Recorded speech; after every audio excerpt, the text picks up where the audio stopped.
Hello, my name is Bruce Peavy. I'm the host of the Coach's Corner, and I'm here with what's his name, and we're going to look at the film from the Miami Central Rockets and the Camden County Wildcats on Camden TV today.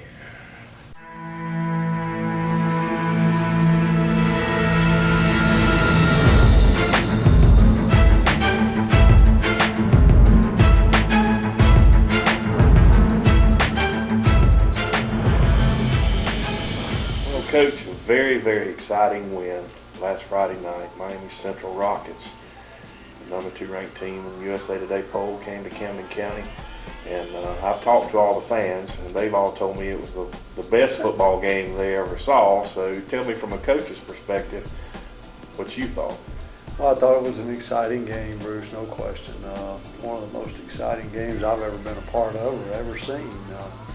You know, it was like watching a tennis match at times, or maybe a better description would be a heavyweight boxing match. You know, we were both just slugging it out. But, you know, the best game, I don't know that I would go along with that because I didn't feel like we played as well as I thought we would. And I think the emotions and the intensity and the atmosphere, we could have handled that better and possibly put the game away a little bit sooner. And from the game plan perspective, going into the game plan with all the big plays that Miami Central had, how hard was it to stick to your game plan and follow it through to the end? Well, you know, offensively, I mean, you know, that's what we do, and you know, I didn't have a problem with that. You know, defensively, we changed plans a couple of times in the game because, you know, we found out in a hurry that we were having a hard time covering them, and we had, you know, thought we could get pressure on him, and we really couldn't do that. So we wound up trying to cover more than we had anticipated instead of really going after them and being aggressive on defense like we're accustomed to. But I felt that our coaches did a good job with it. We certainly got better defensively as the night went along and played really well on defense in the second half, I thought. You know, we gave up a touchdown on offense, gave up a touchdown on special teams that we shouldn't have. But offensively, you know, we stuck to what we did, and it was working throughout after maybe the first couple of series. So, you know, we don't know any other way except just to stick with our game plan and do what we believe in doing, and thankfully it worked out. Have you ever seen a collection of more athletic, skill position people on one football team in high school? Yes, St. Thomas Aquinas, don't see in 3 weeks, but they were good, no question. We knew that going in. You know, I've been telling everybody that, but everybody didn't believe me. But they did. They had 3 great receivers and a 4th one that wasn't bad. You know, the running back was a great player, and the quarterback. I mean, you know, what would that team have been like if that quarterback hadn't have moved in there? You know, or the kicker even. You know, it could have been a totally different game. But they had great skill kids, and we feel like we're a fast team. You know, we've always said we have good speed. But when we matched up with them, that wasn't really the case. And how hard is it having such a huge game, the second game of the year? Now we have to get refocused on our region schedule. How hard is it to just keep everybody on the one game at a time schedule throughout the year? Well, I think, one, our coaches do a good job with that. You know, the whole staff does. And, you know, the kids, I don't think right now have a great feeling about last Friday night. Everybody's going to be patting them on the back, telling them what a great job they did and all that, but that's not the truth, and they know it. The film doesn't lie. And, you know, when we looked at the film, we had a million mistakes. We lined up wrong a million times. We had defensive breakdowns right and left. We had special teams mistakes. We had missed assignments and poor blocking on offense. So, you know, now Miami Central being a great team had something to do with that. But the great thing about this game, it pointed those mistakes out to us, and it will help us because now we got a chance to go back and fix them. You know, a lot of the same errors we probably did against Savannah, we probably did against Charlton in the scrimmage, we've probably been doing for 6 weeks in practice, but they weren't evident. The other night, the slightest mistake became evident against a good football team. So I am extremely disappointed in how we played. I'm extremely proud of the way we played and the way we won, but the way that our technique was and all the little things that we strive on doing right, I was very disappointed we didn't do a better job with that. And I think myself and the other coaches will be able to get that point across to the kids, and having an off week right now is a good time for that. I was just fixing to say it's probably a perfect time for an off week to correct any of that and to kind of get the team refocused. Well, no question. I'm glad we're off this Friday because it was an emotionally and physically taxing game. But at the same time, the off week's going to help us because we got a lot of things we need to fix. And coming out of the game, our injury situation. We're still in good shape. I don't think anyone got hurt the other night. We hope to get Quan Brock back in a couple of weeks. That hurt us some defensively the other night, I felt like, and probably on special teams. But coming out of a game like that, we're very fortunate not really to get anyone hurt. All right, we'll be right back after these messages with the highlights of the Miami Central Rockets and the Camden County Wildcats. Kane is in the building.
Coach, talk a little bit about the atmosphere around the game. Such a huge game last Friday night.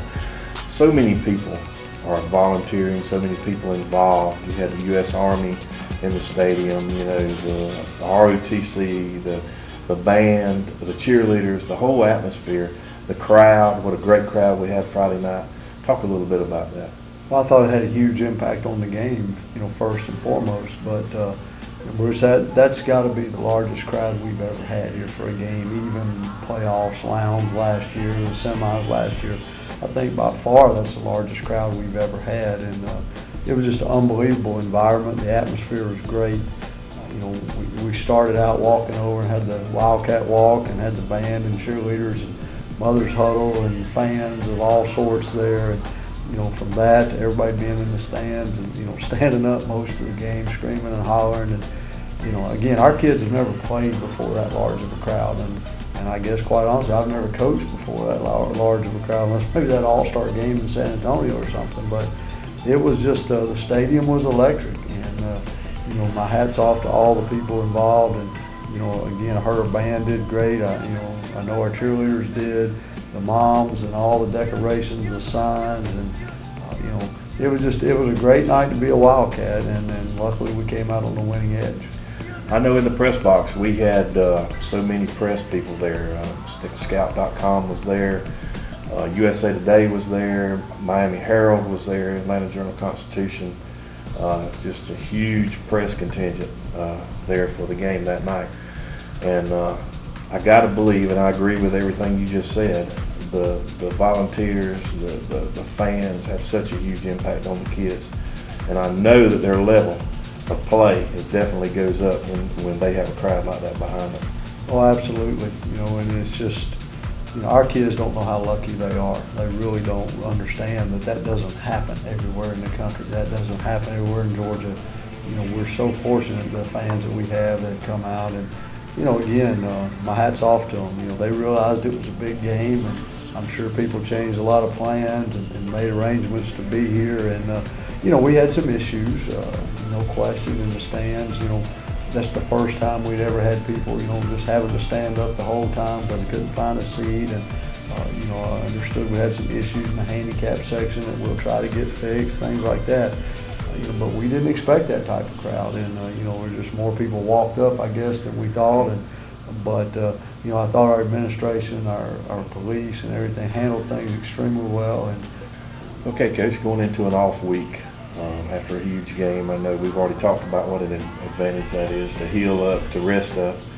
But talk a little bit about now the refocusing on the rest of the season. Well, it's not going to be an off week from a practice standpoint. The only difference is we don't have a game Friday. There's a lot of things we got to get better at this week in practice, and we're certainly going to work on that.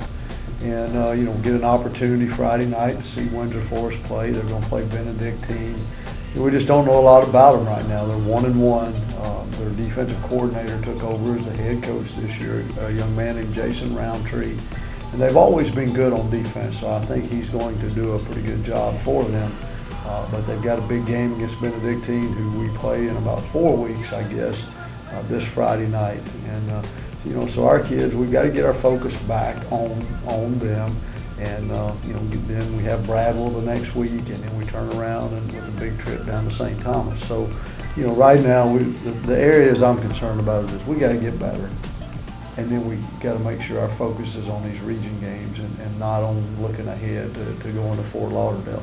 Because quite honestly, the 2 region games are more important to us. And so yeah, not this Friday, but the next Friday. We have Windsor Forest coming to town. We certainly hope we don't have a letdown either in playing or with our fans and the atmosphere and stuff like that. And you did mention it's Rec League night, which is a big night for us, and we're very excited about that. And we love seeing those little kids out there and the future of the Wildcat Nation. And one of the greatest things, I was having a conversation with somebody the other day, one of the greatest things about Rec Night today is that most of the kids that are on the team now ran through that tunnel back when they were in the Rec League. So we've been doing it long enough now that it's really a big night for the kids on the team. It is. And the kids on our team, they relive those memories, and those little kids do too. And it's a lot of fun. We're looking forward to that. All right. Don't forget, no game this Friday night, but we'll be back in 2 weeks with highlights of the Camden County Wildcats and the Windsor Forest Knights. They're the Knights. The Windsor Forest Knights. Keep watching Camden TV Today.